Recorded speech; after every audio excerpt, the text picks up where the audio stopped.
even if Zamazamas are extracting gold, there is no way they can compete against the big companies. They're not even a threat to them at all. So there is no reason for them to actually make Zamazamas an issue.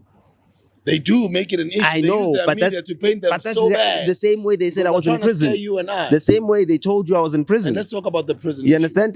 That's the thing, is that the media is able to say that NOTA is in prison and South Africans will believe it.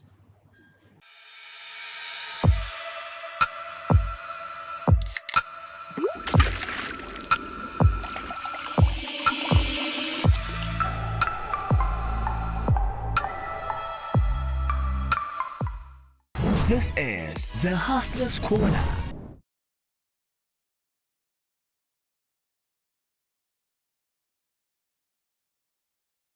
Easter Monday, Friday, we had an amazing, insightful episode with the great Bishop Joshua Mapong on Friday. Some of you guys are home with family. Some of you guys drove down to the Eastern Cape, KZN. Some of you guys drove up to Zimbabwe, Mpumalanga. You guys drove down to Blom, Northwest, Limpopo. Some of you guys were from Joburg. You hang out with family now, and it's Easter Monday. Hanging out in the afternoon. Yesterday it was church. Some of you guys, some of you guys are in Moria as well. Shout outs to everybody, guys. Hopefully you guys are all having a great time. We love you, and I'm so excited that my brother is back in action. He's back in Joburg. I don't know where he's been because he hasn't even told me.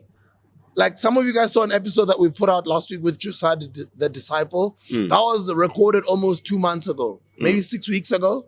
So I haven't seen him in a while as well, and he hasn't told me. Like, I try to call him, he just answers but now I don't. I just respect his space.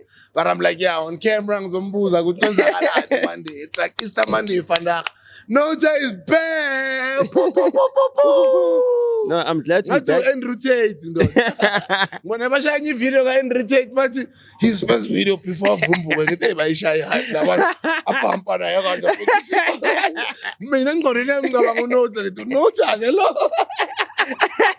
can't wait for his first podcast. Internet. How you doing, bro? I'm good, man. Yo, I'm good. I've gained weight. I gained 7 kgs. You know, people are saying, no, man, we can't see this weight that you've gained. And I'm like, guys, it's not for you to see. It's for me to feel. You know? So let's start with the drip. The drip, okay. Urban Arts, obviously, I got this because we collaborated with them back when they did the Questa sneaker. So that's one. Sporty. I'll get to the sporty. This is freedom of movement. Nice. The ambassador is Sia Kolisi, the captain of the World Cup winning team. Springboks. It's also a local sneaker brand. Freedom of movement. The T-shirt is Magents. Yeah. So you know, you've inspired me to get more local brands. Local. So me, I wear local every day. I mean, let me also speak. I'm wearing G Sport. Check out this these shorts. Okay. They come with the tights underneath. It's gym clothing. Okay. So the general At sport, leisure. but G Sport on Instagram, yeah. Leisure wear, like sportswear, yeah. Yeah, And obviously the verbs. Veb, I always yeah. rock verbs. Let me just rock my verbs. Sporty, Head. and then I'm top. Sure, tell us more. K-Way. I've always seen like all the housewives in Sandton, they wear their K-Way. My mother's got her K-Way as well, you know. How? And I used to think it's an international brand. Guys, it's a local brand. How? Serious? It's owned by the same company that run the retail stores, Cape Union Mart. Oh, I don't know. Yes, I found out this information because they just now signed a consignment deal or a deal to do a collaboration with the makers of the Mzege Zege mask. Are you serious, my gents? How do you know? Because I worked with him. How did you know? How did you know? I was there on their farm. I was there on their farm. I was there with Mzege Zege. You know what I mean? Like he says, he's out of masks and the material that they use to make the masks is gone. So that's why he's laying low. So I couldn't share my location because obviously, You know, I didn't want to give up Zege. I actually think Magenta and Zege should put out a commercial mask that people can buy. Imagine how much No, money but they would have made no, they can't during because COVID-19. Magents right now is manufacturing between Mauritius and Madagascar. Okay. And Zege said, no, they must build a factory in South Africa first before they make another mask for him. So, iPhone. I think the main question is NOTA, where have you missed? I've been trying to get a hold of you. I can't get you. I'm seeing you in Cape Town. Well, I was in the Western Cape. I was in the Western Cape, yeah. So a lot of people are saying, and a lot of headlines, everybody's saying you're in prison. Have you been in prison? No, I was not in prison at all. No, but you're posting a lot of prison images. Yes, because that's what I saw on the internet. Were you on holiday? No, I was not on holiday. I was actually between taking a break and also doing some business and also visiting friends that I'd hope to see in a long time. Like I always go to visit my friends. I've got a friend of mine. He's a former band, right? It's Good Night Wembley, right? They're from Cape Town, and he's a musical director, a drummer, as well. You know, and a good friend of mine. And from time to time, you know, he calls me over, say, "Yo, come rest at my place. Let me take care of you." You know, it's him, his two daughters. I haven't seen his daughter since just after she was born as well. So I'm catching up with the kids, you know, his firstborn son, just chilling with them. I also went to my gents. Like I said, also chilled with them, discussed some business, discussed some new partnerships that, you know, we're going to be working on. They were also telling me about the new partnership that they've got with the makers of K-Way, Cape Union Mart. And they're about to release a special perfect number. The lowest perfect number is the number 6. The number 6 is also Francois Pina's number, and it's the number that Dr. Nelson Mandela wore when the Springboks won the World Cup in 1995, and he spoke about the power that rugby has to unify us as a nation and as a people. And so they're releasing a line in the build-up to the upcoming World Cup that's happening in France this year. And they've got a collaboration with Cape Union Mart. So that's going to be available from July, which is Mandela Month as well. So they were telling me about that and discussing how we can work together on some marketing partnerships as well. So I gave them an ultimatum. I said, I want them to make me their CEO. And that's their Chief Equity Officer. And basically, as a Chief Equity Officer, I'd be in charge of doing collaborations for them. The same way I've produced collaborations within the music space, I'd be producing collaborations within the fashion space and the arts and sports space, you know, under the Magents banner as well. And, you know, I've had a good relationship with the guys from Magents for quite a long time as well. They're a local brand. They were founded in 1992. So they're almost as old as me, just 2 years younger than me. And yeah, I also celebrated my birthday, you know, down there. So birthday, bro. My friend sent you a message. My friend Jean's wife and my older sister, she's my cousin, but she grew up in my parents' home as my sister, right? Guys, in black families, there are no cousins. Like, we're all family.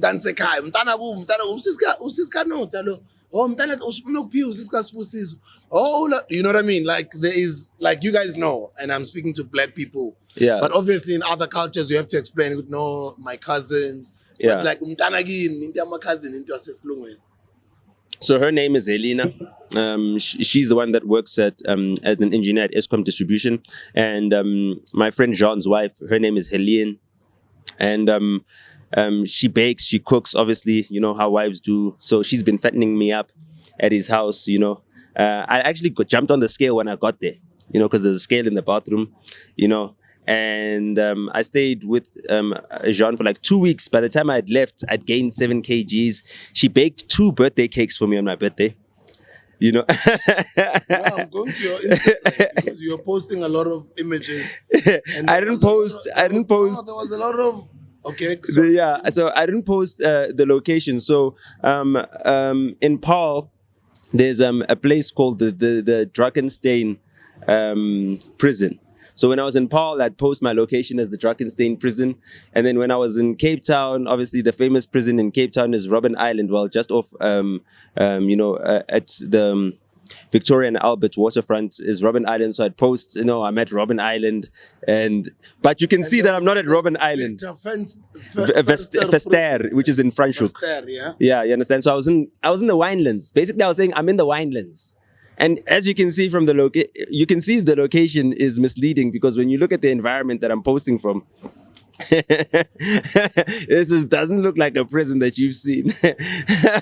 So, I just allowed that to happen on the internet because, sometimes you need to troll. Sometimes when a story gets... Oh, so you were trolling. Yeah, I was letting the meme get out there. Based on the fact that everybody thought to go to in prison. Exactly. Actually, at some point I thought, no, actually NOTA is in prison. He just doesn't want to tell me. Because you're not telling me anything. When I ask you questions, you just blue tick me.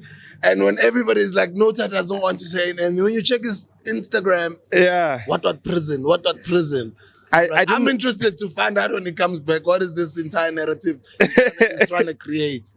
So I was just going on that narrative, but while I was connecting dots, doing business, and also we shot advanced episodes. So, we've shot episodes in advance, we've got a library of content in the chamber. And I think that us taking a break as well, we've been covering a whole lot of things that are what is happening right now, And while I was away, I also got to watch some of the other content. I also got to watch some of the other episodes that I hadn't watched, which didn't involve me, myself. And I realized that, it's more important to cover current affairs on a platform like a virtual MKHUKHU, because I saw the breakdown, I don't know, because in our way, you're also not on the internet. Do you know you were trending? About what? No. You don't know you're trending? I'm not on Twitter, honestly, bro. So, basically... The last time I was on Twitter was 8th May 2022. Okay, sorry about that. You were trending because, on the virtual MKHUKHU, you were discussing the Thabo Bester story. Okay, and when you were saying you don't know what's going on, you don't know what's going on. Yeah. But from what you hear, it's like, okay, this guy did a great prison break or whatever. So then they said, no, South Africans are angry. They took that clip and they said, I'm praising him. You know what I mean? So then you were trending. Anyway. So then I saw that. I was like, okay, cool. We're going to need to explain that, and I saw that, all of the platforms that have been built up, like as they're growing, they tend to find direction. And sometimes if you're able to early enough step back and draw from, a deeper well and bring to the fore, more enriching content, you can actually take the conversation further. So even from stepping back, I was there following the story, I was watching the content, saying, okay, when I come back, we're going to discuss this, because there was one angle that I thought everyone was missing. Everyone's talking about Thabo Bester. No one's talking about the fact that the same company that takes money from the garage or from any business is the same company, right, under a different format that also guards the prisoners, right, that most of them are in prison because of cash in transit heists. So they're making money off of protecting the money. They're making money off of the vulnerability of the protection of the money, because there needs to be a high risk. Otherwise, people would take their cash to the bank themselves, but they cannot. So all businesses have accepted now that you do not take cash to the bank yourself. You actually have to pay a fee. So whatever money you're making as a business, whether you're a restaurant, whether you're a cafe, you need to also now pay a fee to the person that's going to drive your cash in an armored vehicle with people who need jobs, so they're taking dangerous and risky jobs which put their lives in danger all the time, to transfer your cash to another place. And everybody's thinking about Thabo Bester and not this system that incarcerates our brothers and keeps them in a perpetual cycle where they're committing cash in transit heists, they get caught, they get released. You know what I mean? It's a perpetual cycle, and that cycle benefits from us not being safe and us being fearful and all businesses being held to ransom. It's an extortion racket, basically, but it's done in a legal framework, because basically all these companies, whether it be Fidelity, they're extorting us. We are paying protection fees. We're no longer paying for security. We're actually paying protection fees, because these same people are allowing prisoners to escape from the prisons that they are guarding themselves as private companies. And they're benefiting from the fact that we are just, oblivious to who actually owns these companies. We don't follow the money. So me being able to sit back, I was able to actually, let's follow the money. Let me see these stories from a bird's eye view. Let me see them away from the noise.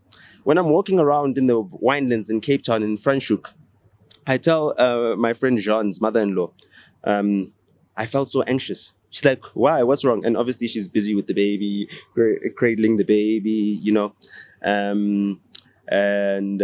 We're also watching cricket. You know, we're just having conversation about the difference in life between Paul and Joburg. And I was like, when I'm walking in the streets, there's no cameras. If anything were to happen to me, it wouldn't be on camera. You'd have to believe whatever they tell you. Imagine that. This is in Paul. This is when I'm in Paul and I'm walking in the streets and there's no cameras. And I'm scared because there's no cameras. Because Paul is not there's no crime happening there. It's not the metro of Cape Town. Yes. Paul is a little bit. Yes. It's not like the Sandton or Joburg of yeah, Cape Town. It's at the like end, right as you are leaving Cape Town. Before the toll gate. But you know what I mean? Yeah, exactly. Before the toll gate that takes you out of the Cape Town area. You know what I mean? Before the toll gate that takes you to the Huguenot Tunnel.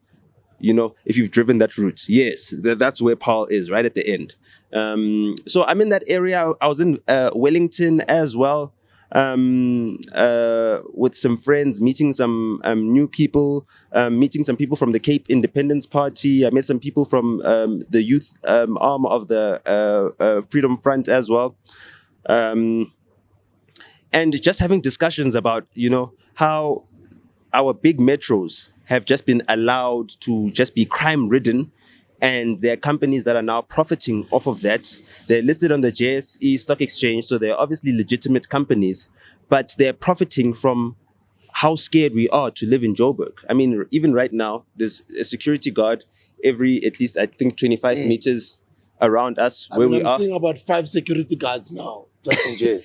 Just in jail. There's CCTV. How many There's CCTV? cameras Like, everywhere. yonke into. Maybe there's one. There's two. Sorry, there's 2 over there. And now we don't mind being watched. There's 4 over there. There's 2 there. There's 2 over there. We don't mind being watched. There's like over 10 cameras around us. Because we feel like more than 10 cameras. if a criminal were to be here, they'd also feel like they're being watched, so they won't do anything to us. So we're safer. But on top of the cameras, there's the security guards that are everywhere. And there are companies that are profiting off of how unsafe we are. And they're also profiting from the prisons and keeping the prisoners behind bars as well, and making sure that the prisons are safe, which is supposed to be a job of the state, but the state has given out tenders to these private companies as well. And they trade under the same names, and we're not supposed to be suspicious of the fact that, you know, they might be letting out these prisoners to recommit crimes and recapturing them the same way in which Nkabis are let out of prison to commit crimes and be put back. And the whole entire system of crime, and the fact that we've got so much crime within, you know, Sandton, Rosebank, the richest square mile in Africa, is so that certain extortion rackets can have legitimate security companies and make money off of that. And we don't notice it because we're so used to it's part of life. You know it. When you're taking a jog outside, you know, okay, I'm a camera, you know, okay, I'm safe, okay, there's security. It's so normal. That life is normal. You haven't been able to sit away. I was away from Joburg for 4 weeks. I was out of the cycle of, okay, this is what happens normally in Joburg. You know, things like the taxi industry. And as much as, you know, the taxi industry is feeding a lot of families in the country, but it's destroying our communities and the businesses because... How though? The way classic cities were built is that everything that you need should be within walking distance. And it encourages people to have businesses within walking distance of one another. So if Ekasi, there was a shoemaker within walking distance, you'd get your shoes from them. You'd get your haircut within walking distance. But now what's happening is that the taxi industry is taking our people out of the Ekasi to go and buy products in the town or in the centralized place, right, in the central business district, right, where they now need to carry all their cash. They need to have security. They need to have surveillance. All of these additional costs, all of this premium, they need to use fuel. There needs to be emissions out there. The environment needs to be destroyed. All of that cost just so they can bring back products into the community instead of the products being brought into the community at wholesale level and being distributed, within the various parts of the community by smaller traders who all benefit. And that's where the wealth is spread out more evenly. And there isn't just a few rich families that are benefiting from, selling products to however many South Africans actually consume their products. We're not even thinking about that. There's no small businesses, mom and pop shop. Everything is owned by one big conglomerate. Everything that you see in Johannesburg is a JSE listed company. That is like, the elite own everything. They run everything. There is absolutely no opportunity for you to actually do anything other than to hand in your CV and work for them. And it's about to get worse, NOTA. With the New World Order, it's just about to get worse. So when we're looking at this thing, everything is getting centralized. Even when you're looking at Bill Gates buying up all the farmland in America, while we're still complaining about him with the COVID-19 saga. Imagine they complained about Robert Mugabe taking land. Robert Mugabe never took as much land as Bill Gates is taking. And Bill Gates is allowed to take that land because he's got more money than all of you. And because your grandmother worked using Microsoft when she was typing 150 words a minute or whatever it was. And now your mother also uses Office spreadsheets at the company where she works. And now when you go to school, you also work on Office. And because he controls all those companies and how they work with this Office software, he's able to extract enough wealth to take people off of their land forcibly. Because he's got enough money to buy you off of your right to have a living. We're living in an oligarchy. The world is an oligarchy, the entire world. They're complaining about the Russian oligarchs and taking their yachts and their ships and everything else. But these American oligarchs run everything. They run everything. Jeff Bezos knows what you ordered. He knows whether you ordered an extra pack of condoms with your book order. He knows, okay, fine, you're not being faithful to your partner or whatever. He's got that information. He can blackmail you, put it on the National Enquirer. And then all of a sudden, you as a presidential candidate, you need to now cover up these stories. You need to pay off Stormy Daniels and stuff like that because your information has been compromised. And then that payment that you pay to Stormy Daniels is something that is now being used to delegitimize your run for presidency. So these tech oligarchs can actually blackmail the most powerful people in the world and make them, do anything to their beck and call. They can cover up things like Jeffrey Epstein, all the people that were on his island. Bill Gates was a frequent visitor to the island. And Ghislaine Maxwell's case just went silently, bro. Like, I think at that time, was it the Russian war or whatever it was? I think they got their attention off of that case and nobody cared and people just move on. The oligarchy in Ukraine, Len Blavatnik, the Blavatnik Institute. Len Blavatnik owns Warner Entertainment.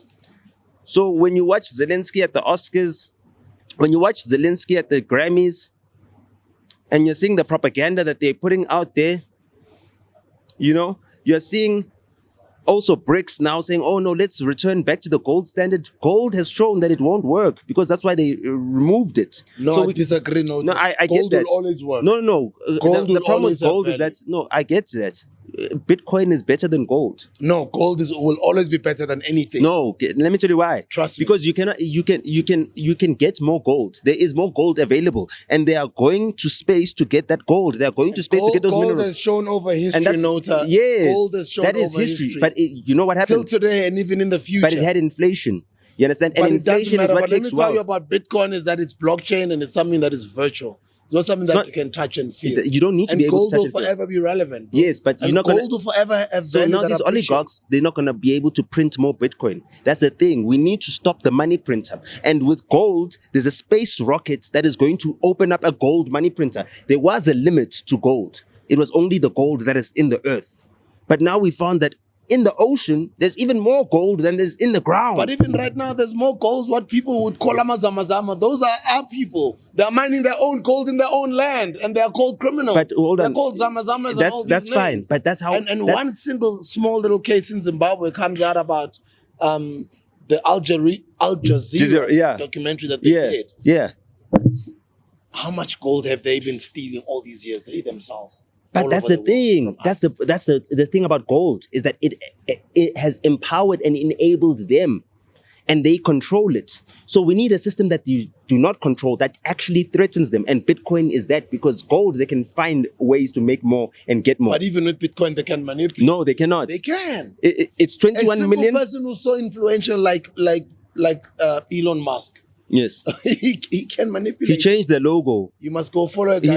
He changed the logo of Twitter to Doge, like he promised to do. He actually changed the Twitter logo. Now when you go to Twitter, it's actually the somebody Doge with logo. that much influence. Yes, but Doge is not And all these Bitcoin. big shots, bro, that keep on buying a lot. But they of still Bitcoin. haven't printed more Bitcoin. I understand that. And yes, people are skeptical of Bitcoin, but Bitcoin is the only answer. We need to be able to unplug this. And I agree with you on that, but don't say better than gold. Don't compare it with gold. Okay, can I tell you why it's better than gold? Because you cannot go to another planet and get extra Bitcoin, where you can get extra gold on There will another only planet. be 21 million Bitcoins that will ever be mined, right? That's it. But that's That'll what be we are made. told. No, that is the truth. I know, but that's what we are told. no, but Satoshi it's- Nakamoto, yes, do you but know who it is? we don't know who he is. Exactly. But But gold is something that tangible. It's No, like hold on, real hold on. estate. It's like this No, is hold on. real We don't estate. I know can who touch he it is, and but feel it. the concept of it was something that was written in a white paper by Nick Szabo. So Nick Szabo is a cryptologist as well. And they're not the only people. And you must also, guys, go watch an interview that we did with Dr. Zuluma Thabo. Dr. Zuluma Thabo, ne? Dr. Zuluma, guys, go check out that interview with Paul Mnisi, the Root Boy Paul. He was one of the first people back in the day when he was still an amazing A student in Canada. He's a South African. He's an incredible South African scholar.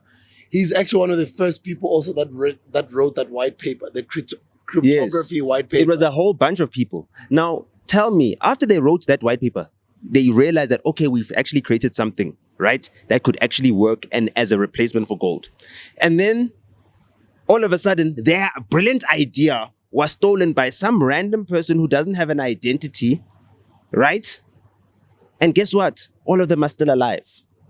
So all I'm saying is that maybe denying that that idea was theirs in the first place is the best way they could keep themselves alive. It's the best way they could keep themselves alive. We've seen many stories of people who invent new things that will take down these industries that actually control everything and own everything. And they tragically pass away. They get called insane. Just like they the get, current Zimbabwean inventor. you know? Who's an incredible inventor, guys. Go check him out. And also the brother who just passed on after winning a very big government contract in the US. And he's one of the people that has been cited as having to have created the technology that had to eventually evolve into becoming ChatGPT. What about he's a Nigerian brother? What about John McAfee, the guy who actually said, "Hey, NOTA antivirus and all these antivirus companies Sorry, are actually." sorry for using the word rogue, but yeah. Yeah, I McAfee's actually. like he was living a movie, bro. But he was exposing that these companies that sell antiviruses actually create these viruses, They themselves. you know, and they're supported by the tech industries. They're supported by Big pharma, IBM. right? Like the pharmaceutical. The same way, you know, I'm led to suspect that these companies that protect the security of cash and everything else are also behind the cash in transit heists, are also behind the proliferation of the bombs that are used in blowing up ATMs. Because how do these people know exactly what to use, how vulnerable it is, how to ensure that each and every time they bomb an ATM, they bomb it in such a way that they can extract as much cash as possible? It's always precision. You never hear, oh no, there was a failed ATM bombing. Because it's the people that work there. You And they work with the people that work at the security companies, So, the G4S and the Fidelities. I understand how much people have that allure of gold. And yes, gold is a good way to circumvent a whole lot of things. But it has been corrupted by the wrong people, and they have got more of it and have got access to even more of it than us, the small people, will ever have. There is so much capital that you need to be able to extract gold. Even if Zamazamas are extracting gold, there is no way they can compete against the big companies. They're not even a threat to them at all. So there is no reason for them to actually make Zamazamas an issue. They do make it an issue. I They know, use their but media that's, to paint them but that's so bad. the same way they said I Because was they're in trying to prison. scare you and I. The same way they told you I was in prison. And let's talk about the prison. You issue. understand? That's the thing, is that the media is able to say that NOTA is in prison and South Africans will believe it. South Africans will believe it. They'll be like, hey, aren't you supposed to be in prison? And that lie will get everywhere around the entire country. Will they believe it because they want you in prison so much? A lot of people? It's not about even what people want. It's just the fact that people love to watch a car crash. You understand? So anything that they think is too good to be true, they want it to fail because they've been told so many lies that they cannot believe anything. They cannot believe that someone is genuine. They cannot believe someone is honest. They cannot believe someone can say the things that they want to say and face the repercussions, but not, be defeated by that. They do not believe that Kanye can say, middle finger to Adidas and still survive and, be able to walk away from that, and still keep Yeezy, and not have Yeezy dump him like they dumped Beyonce. Even though they try to change the narrative and protect, but we know that they're holding on to over $1.5 billion worth of Yeezy stock because they need it. They're holding on to it. They're not burning it. They're not incinerating it in their factories. They're holding on to it because they need it, because all their other products are inferior. That's the best that they've got. Ivy Park did not work. There's not another superstar they can use to replace Yeezy.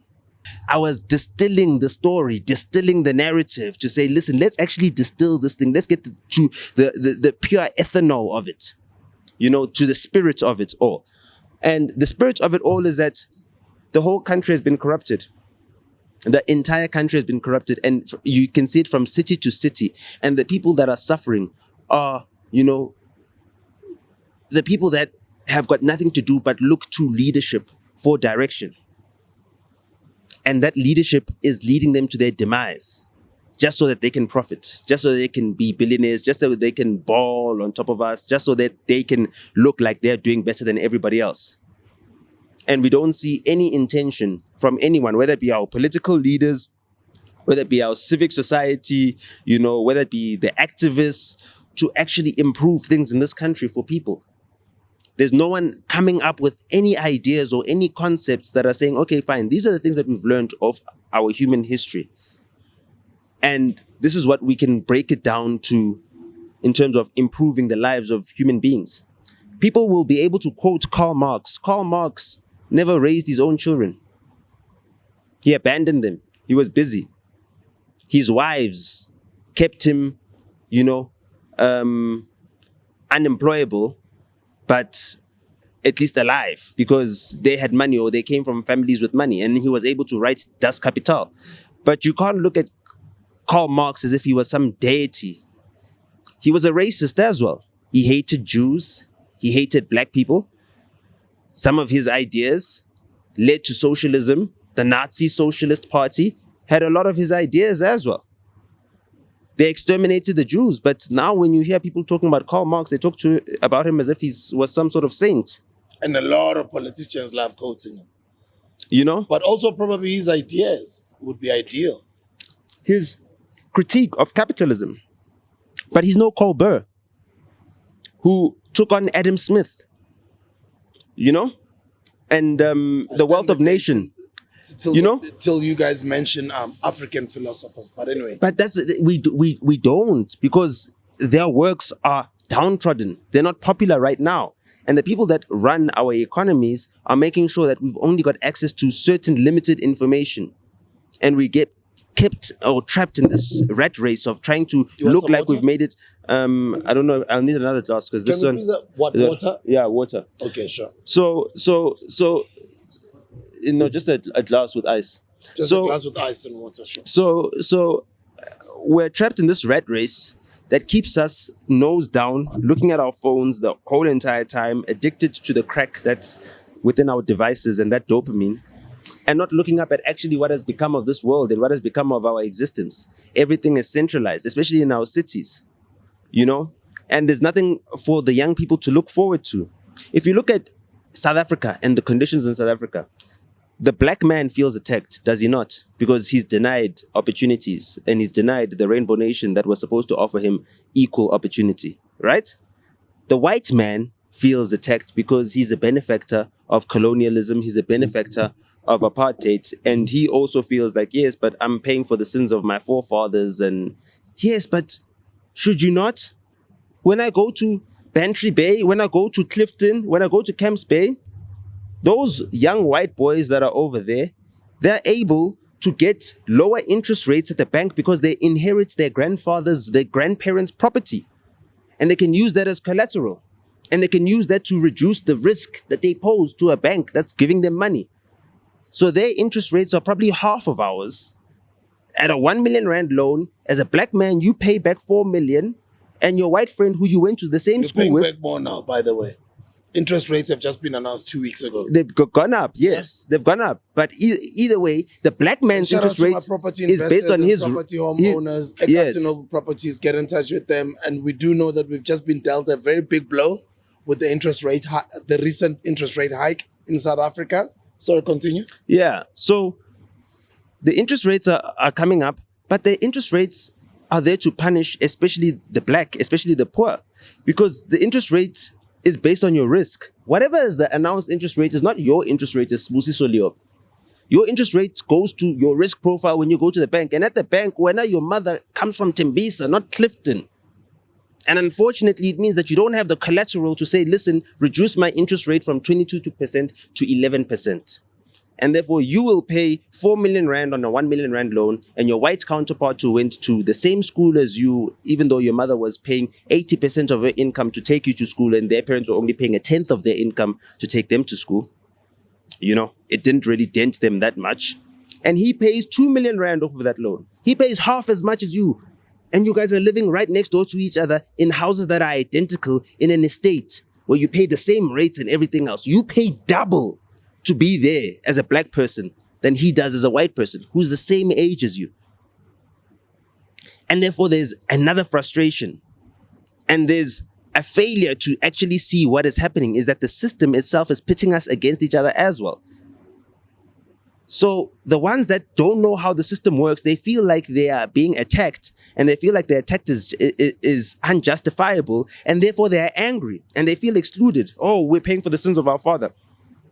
And you're paying for the innocence of your father as a black man, or the victimhood of your father as a black man, because still you are still a victim to this system.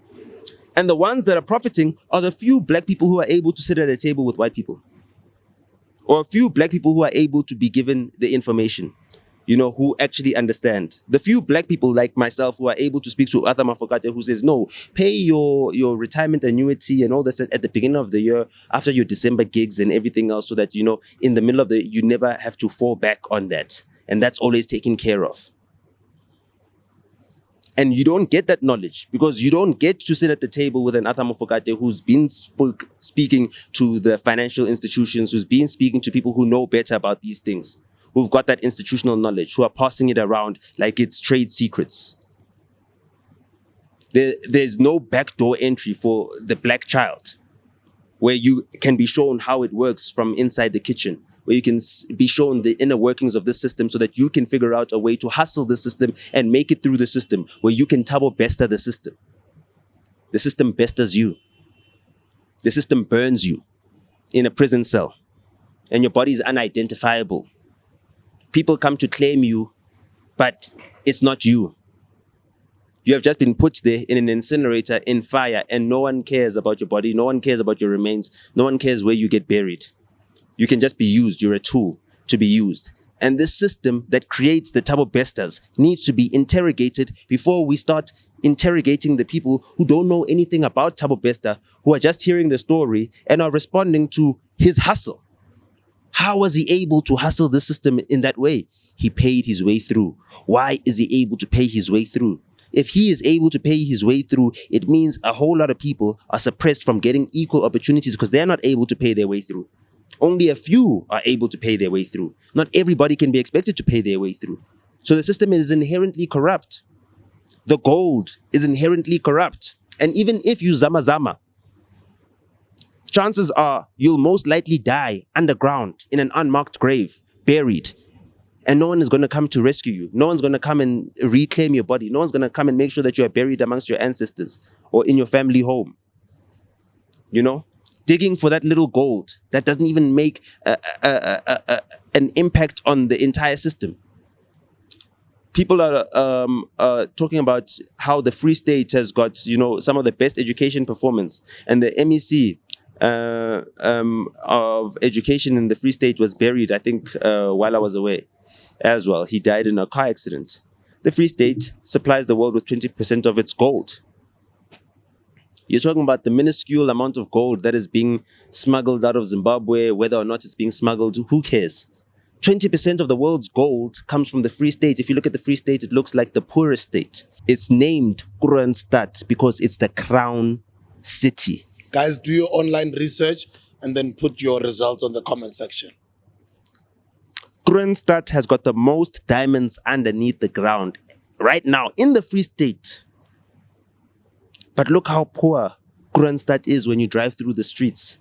You would never know that these people have got diamonds on the soles of their feet. Kimberley, diamonds, bro. Kimberley's diamonds have been extracted. They've been extracted. That wealth is now above the ground. The wealth that is still underneath the ground, that is yet to be extracted, is still there in Kroonstad. And the mining companies are making money hand over fist extracting that and controlling the information as to how to control the extraction of that and making sure that only they have the license to sell these products. So that when you find crowns, when you find your own Kroonstad in your backyard, it'll be illegal to take anything that is in your own land. Has the Botswana government made the right decisions with their diamonds? Botswana, for instance, those types of deals?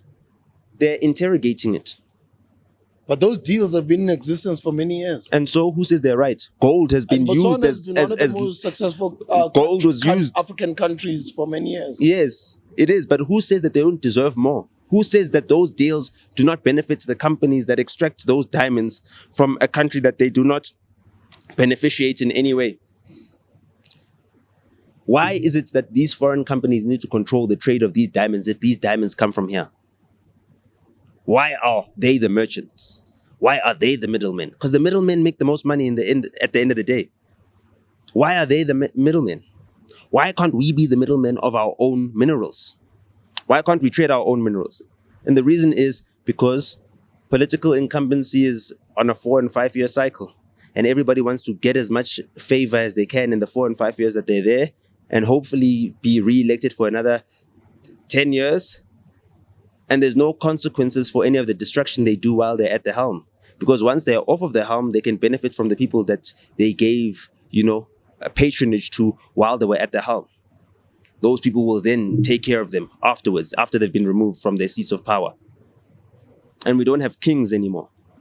And we don't have kingdoms. And we don't have the king of Kroonstad who is able to ensure that he protects those diamonds that are underneath the ground, because he knows that if there's a popular vote by the people to chop off his head, succession will be forced.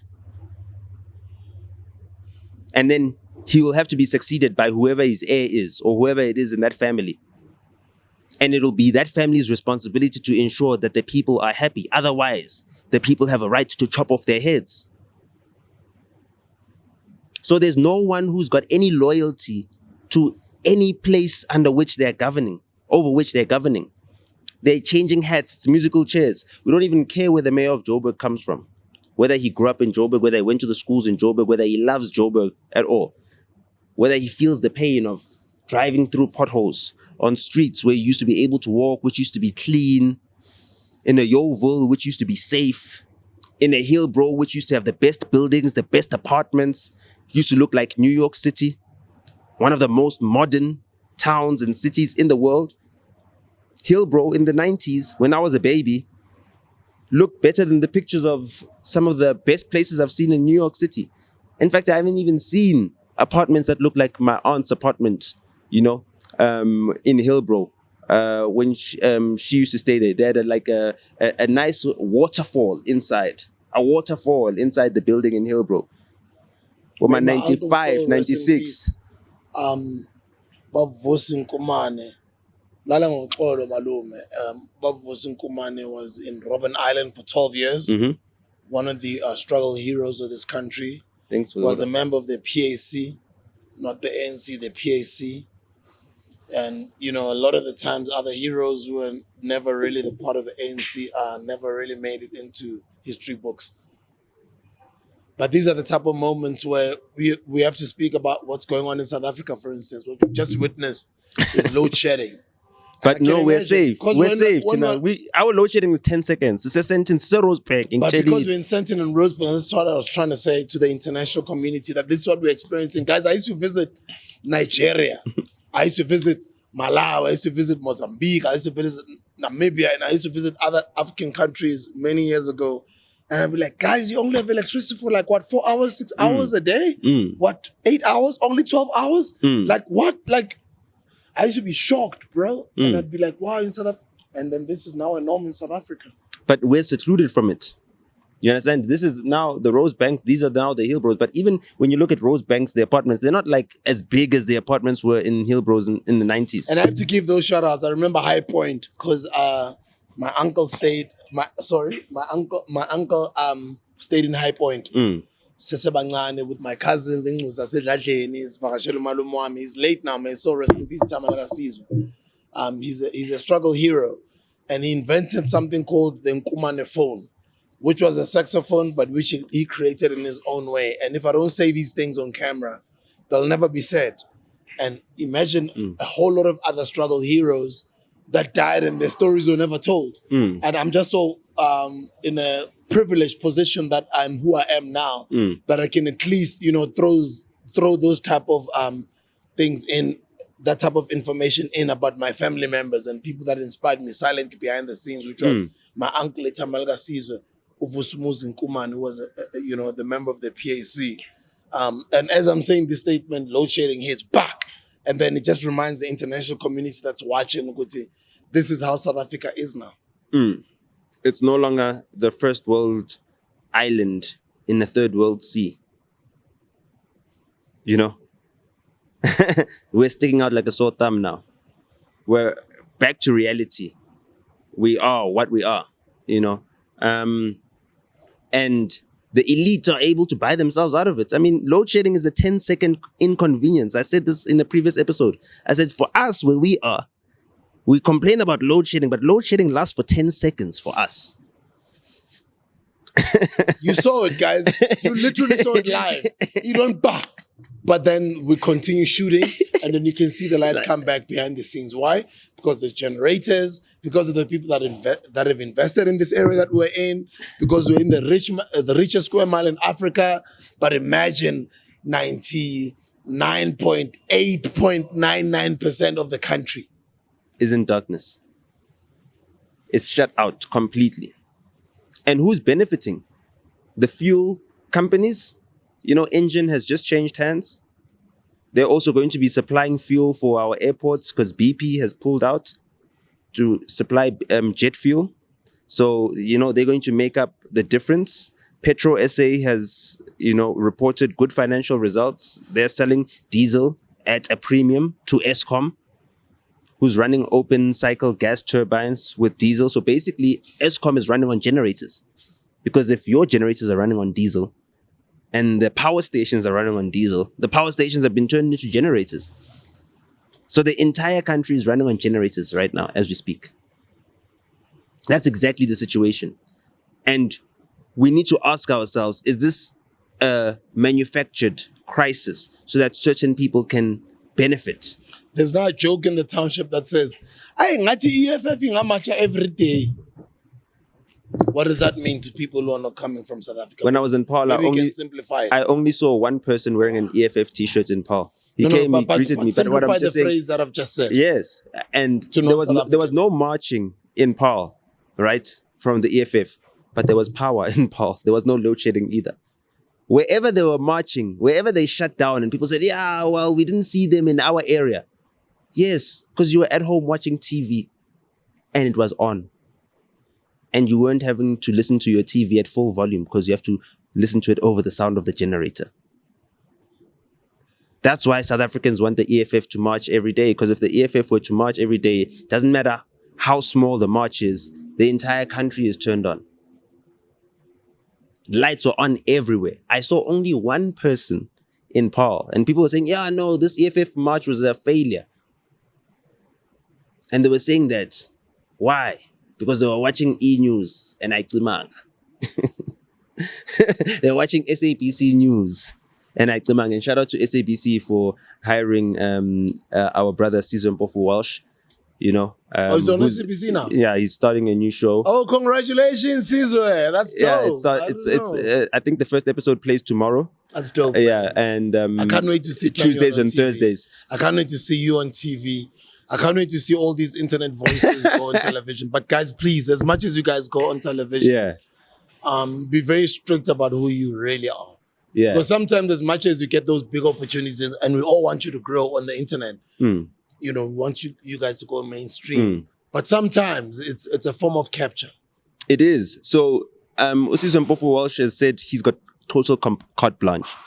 He's asking difficult questions. His TV show is called Unfiltered. It plays, I think, at 8 or 8:30 on SABC News Channel 404 on DSTV. SABC on DSTV. Yeah, this country.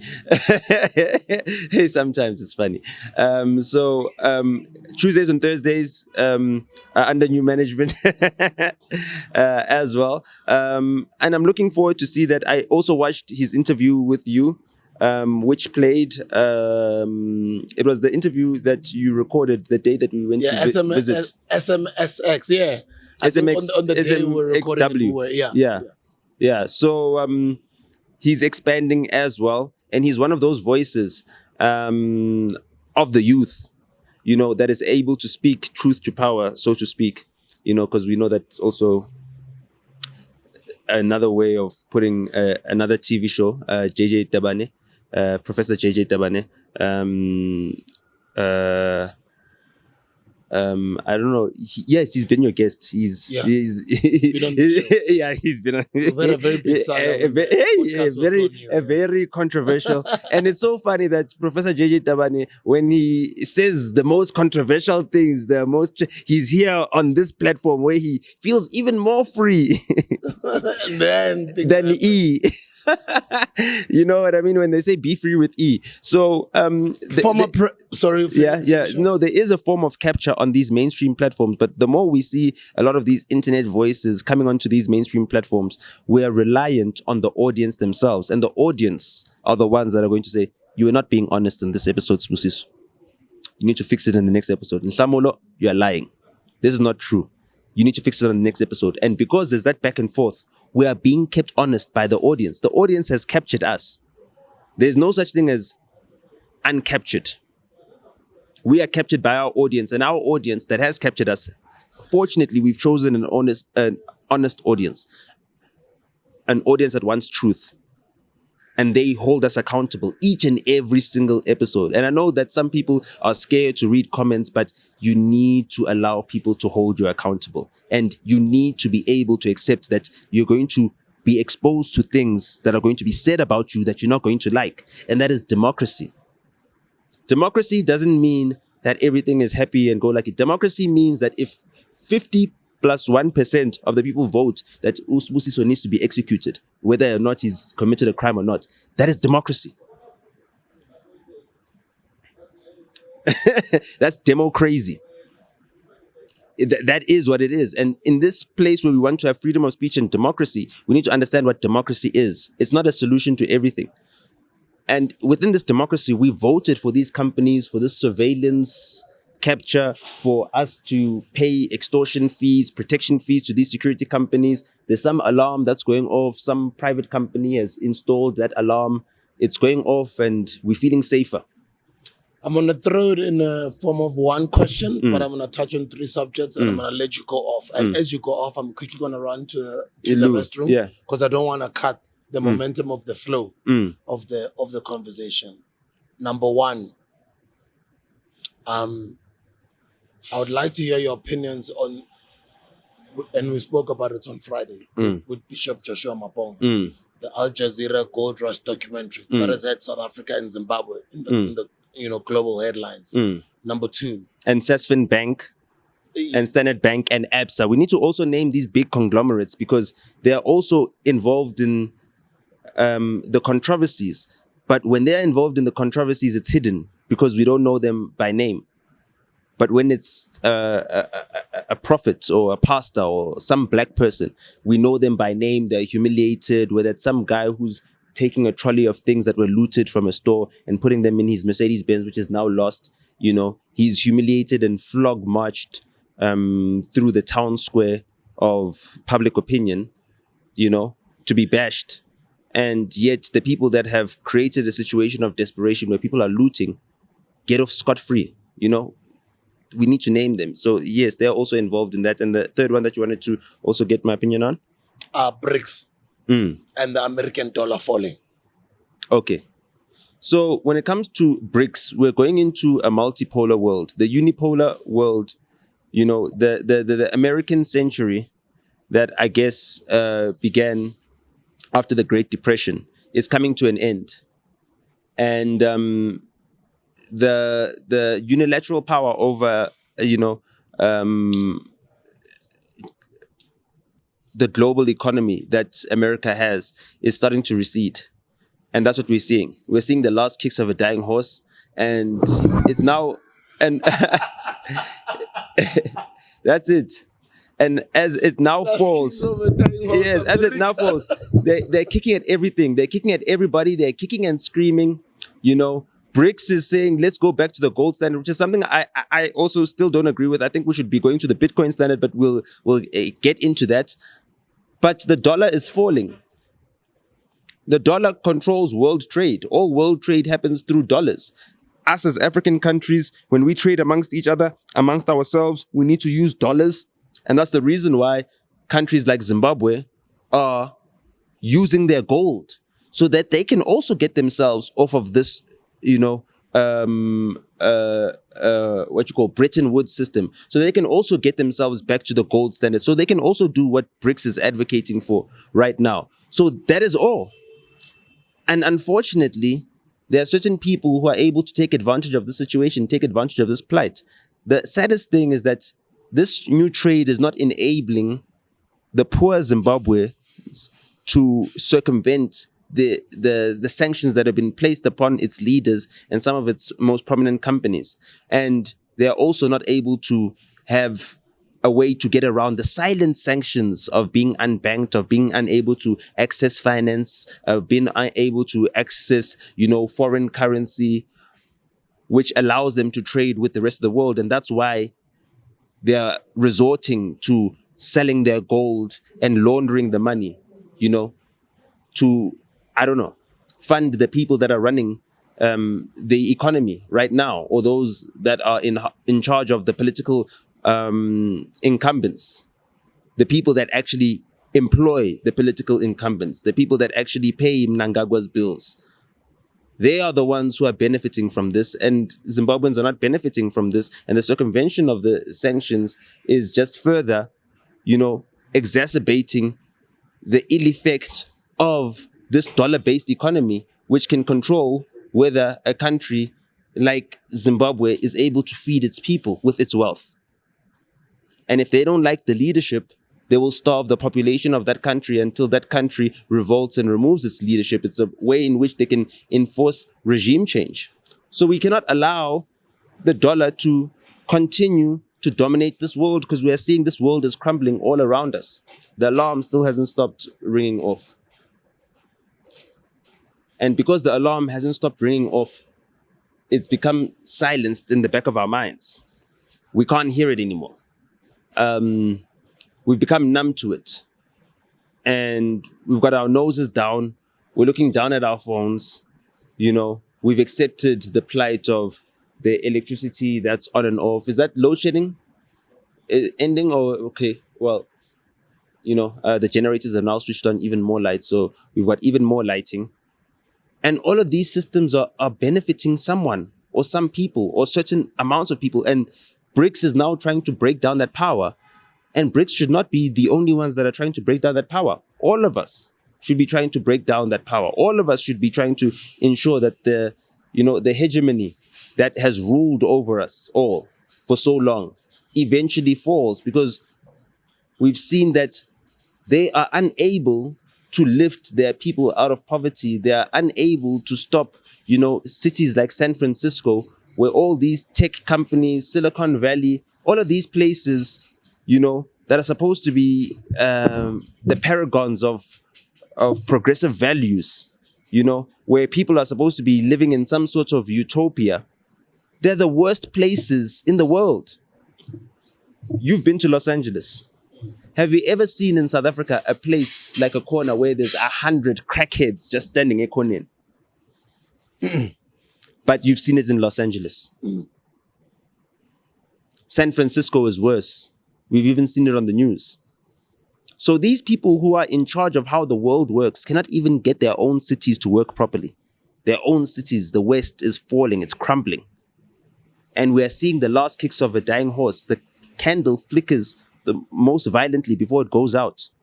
And they are going out. The dollar is going out. Their domination is going out. And they're trying to discredit any and everybody that's coming with a solution or a replacement for their sham of a hegemony. People look at people like Tony Blair and hail them. But Tony Blair is part of the propaganda campaign that allowed them to invade Iraq on my 13th birthday in 2003. On my 30th birthday, 20th of March, 2023, it was 20 years since the invasion of Iraq and then the deposing of Saddam Hussein. I think a couple weeks later, we saw the statue of Saddam Hussein falling. And then a couple months later, we saw them digging Saddam Hussein out of a sewer canal where he was hiding. And then we saw some sham trial. And then we saw Saddam Hussein being hanged on television to the point where he defecated in his own pants on CNN and was killed. Your child could have watched the news. I watched it as a child. And I just watched it a on the few news. days ago, they couldn't take a mugshot of Trump. They couldn't even show Trump on In handcuffs. in handcuffs. On Tuesday. What about the fact that the ICC, right, can be forcefully charged for charging any American And the ICC is was trying to force South Africa last week to arrest Putin? Meanwhile, While out of all South of Africa is the head nonsense of that BRICS. that they've done themselves. Sorry, continue. Yeah, that's the thing. Where we've got people like Tony Blair, war criminals. As much as the Robert Mugabes of this world have committed atrocities, genocides, the Paul Kagames. Which genocide though? The Kukaruhundi. Okay, sorry, that's yeah, in Zimbabwe. Yeah, day. but yes, but even in Rwanda there was the genocide that happened there. But it was no, he was inside he was part of the rebels that were fighting. They succeeded. What I'm trying to say is that he was inside when it happened, the genocide that happened in Rwanda that they speak about, right?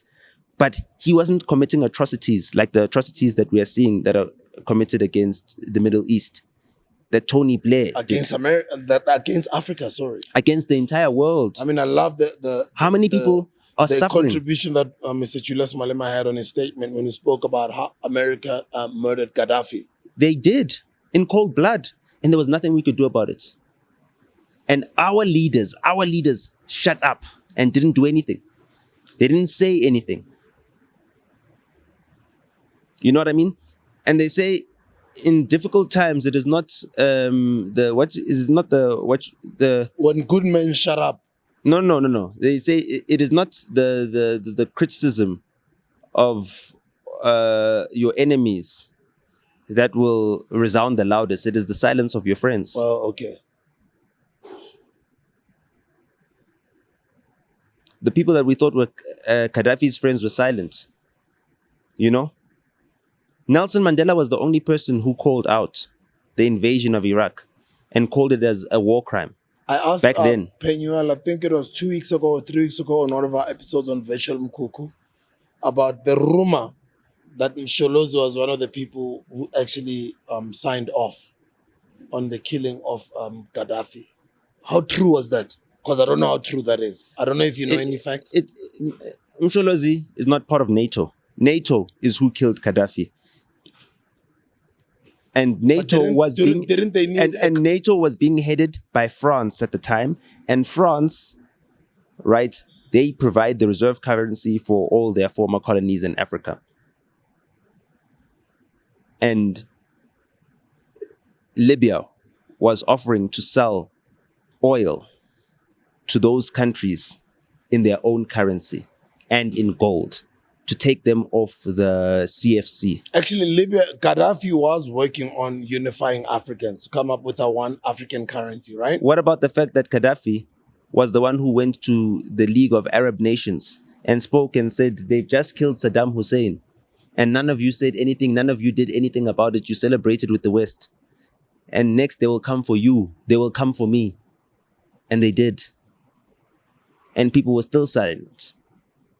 The League of Arab Nations were silent still then. So you think they rule us with fear and corruption of giving our leaders a lot of money? That's it. And our leaders just comply, and then our leaders butcher us.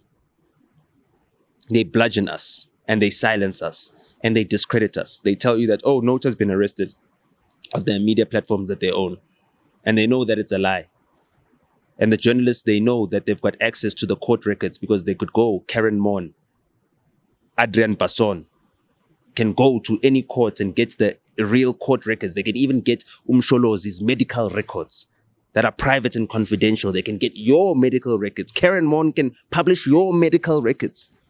And nothing happens. And the SANEF, South African National Editors Forum, will march outside the court and say, we need to protect Karen Mon's rights to be able to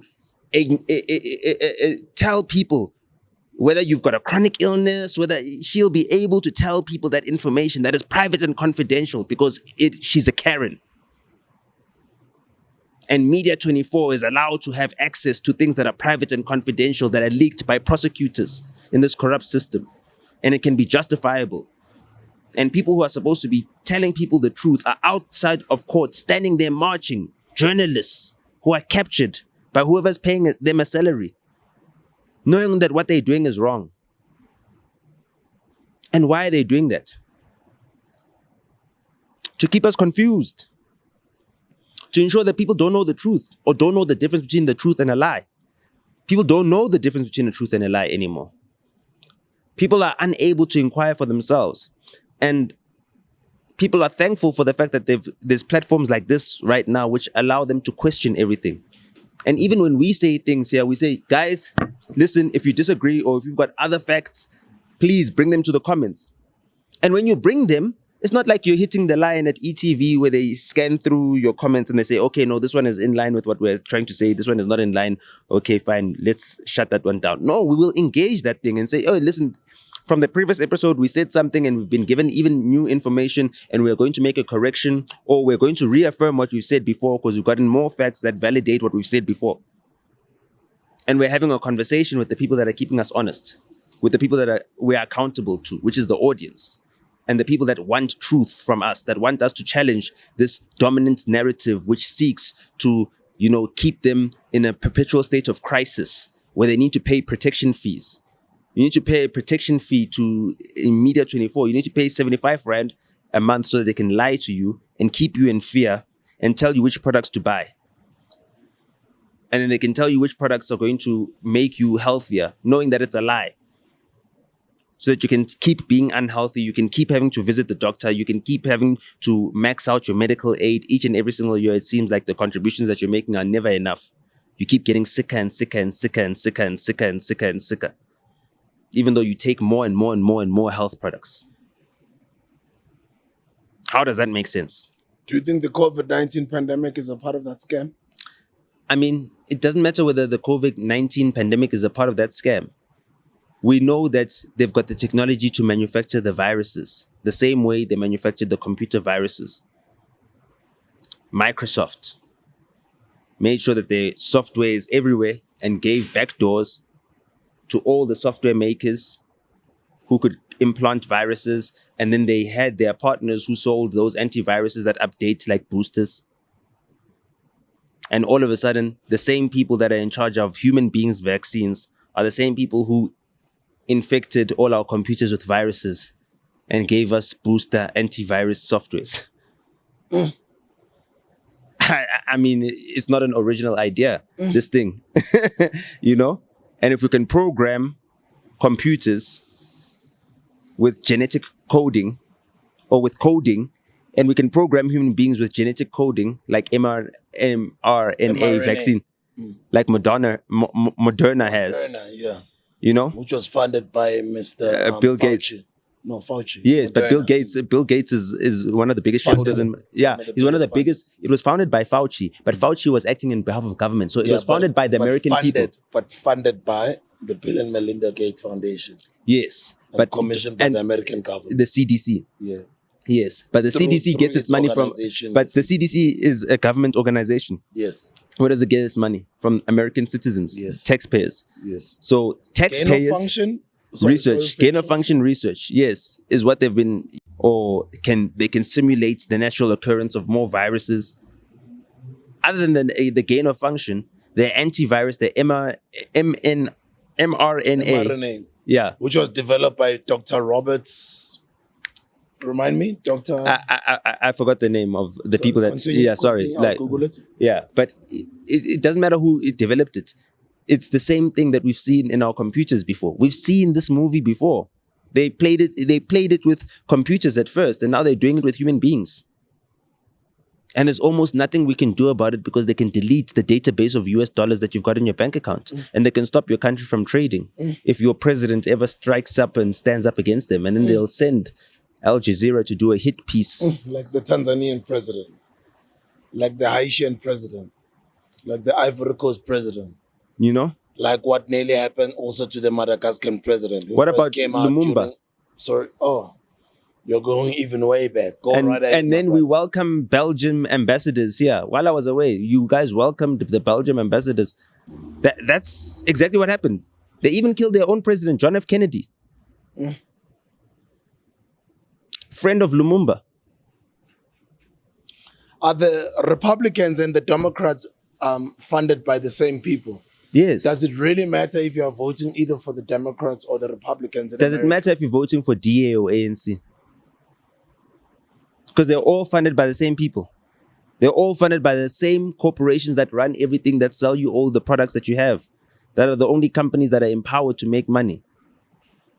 Whether you go to McDonald's and you don't eat a quarter because now you've killed that business in your township, and now you climb into a taxi and you go to the McDonald's at the mall, and the person who was making beautiful quarters at the corner, now their business is out. And then you drink the Coca-Cola that comes out, and then ABI makes that money. And then the few shareholders of ABI, then they are able to have the billion rands that it takes to have a presidential campaign to be the president of South Africa.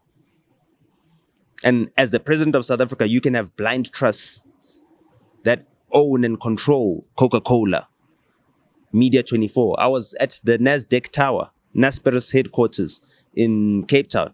I was taking pictures from the top of the building. From the top of their building. I took the whole entire view. Nice. The apartheid benefactors. And the biggest BEE partner in them also is the partner in the people that distribute our Coca-Cola at ABI, also is the people that sell Coca-Cola to McDonald's, also are the people that also run the franchises McDonald's, that are killing the small kota mom and pop shop in your township, that are ensuring that you guys have to climb taxis, leave your communities, take your money that you've worked so hard to earn and bring back into your community and go and spend it in their communities again and be taxed for your poverty. You are being taxed for your poverty. Because you are poor, you need to pay money to go and access goods far away from home so that you can remain poor. And you can never have enough time to look up and actually sit. I'm sitting in the Winelands, I'm sitting in Paarl, I'm sitting in Franschhoek, I'm sitting in Stellenbosch, I'm looking at the hills and the mountains, I'm looking at the valleys, I'm looking at the farms, and I'm looking at the fact that all of this soil around me is what nourishes, the backbone of South Africa. That nourishes the entire South Africa. The entire South Africa. The products that you eat, every single one of them, I was able to see their factories, the farms, everything that we eat in Joburg. That we enjoy. The only other guys that are also feeding the nations are the guys on the other end of the N1, ZZ2, Limpopo, and they're feeding us bananas and, And when you're sitting in these environments and you're seeing, these are just a few companies, just a handful of families that are controlling everything. And are they feeding the nation, or are they actually bleeding it dry? Because to me, it feels like they're bleeding it dry. Because people in Joburg don't notice, because the rat race is too much. There's too much smog. There's too many distractions. There's too many things you need to do to survive. And because you're so busy trying to survive, you don't actually have the time to see that, you're chasing your own tail. You're actually going nowhere. And this rainbow nation that we're promised is not actually a rainbow at all. You actually don't even know that a rainbow is a disc. And because you're on the ground, you can't see that in actual fact, the rainbow is an entire circle. So you only see one end, and you're trying to chase the end of a rainbow, but a rainbow is an actual circle. It doesn't have an end. And your perspective from the ground shows you that it's this hoop, and you feel that there's a pot of gold at the end of the rainbow. There is no end of the rainbow. There is no pot of gold. In this rat race, you are chasing your own tail. It's an optical illusion. And you're living in this optical illusion until you die. And when you die, at least you've paid whatever it is per month so that your family doesn't have to take a begging bowl around to bury you. So you can pay to bury yourself. At least that's what you can do. We can give you lasting dignity as a plan.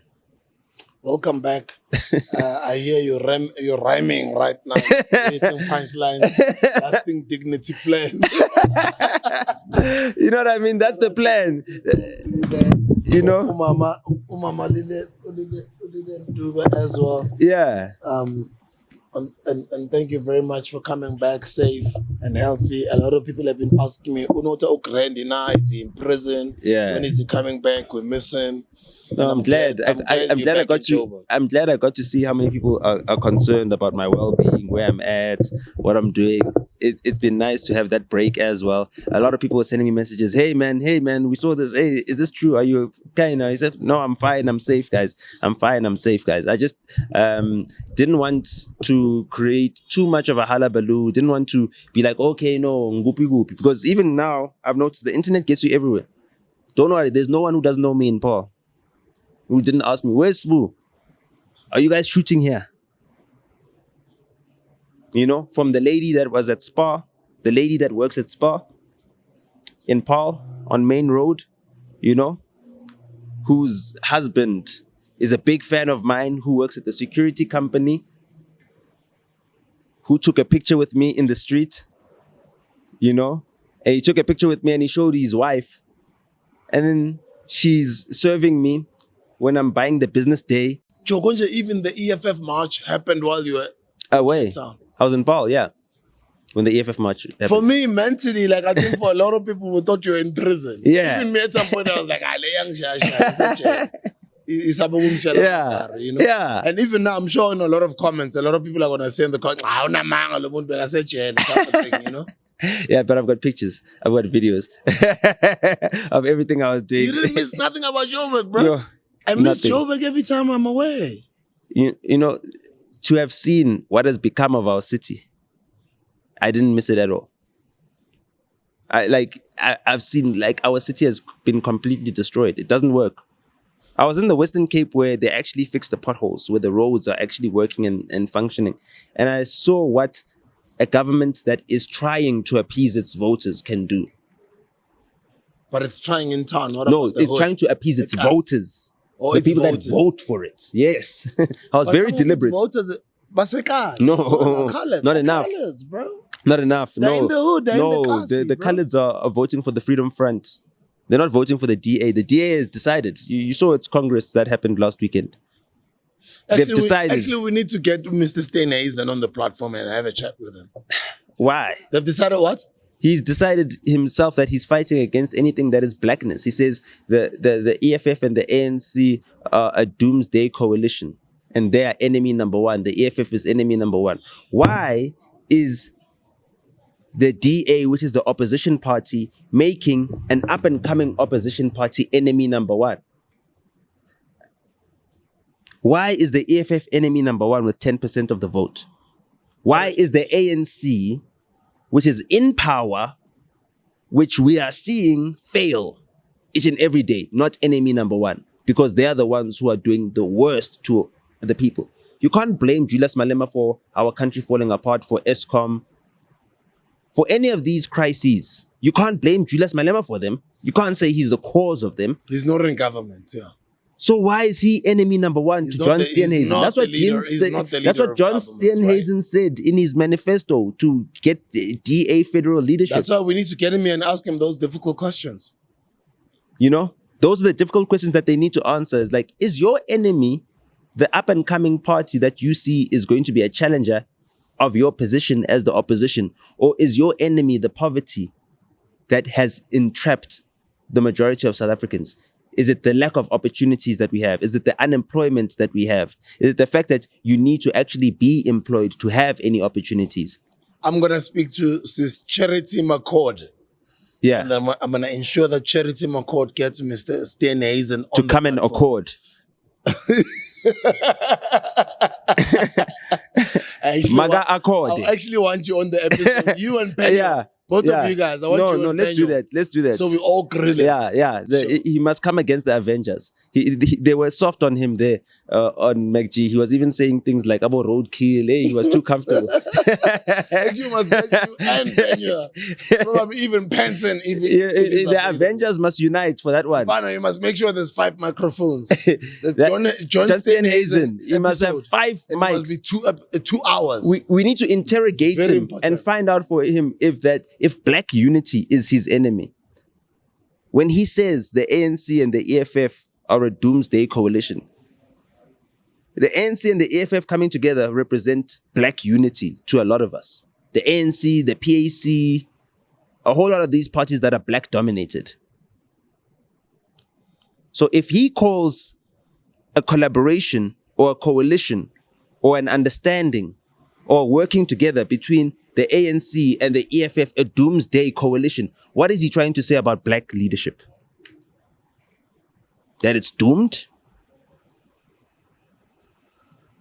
Those are very powerful words, and I've spoken many times about how powerful words are. You know?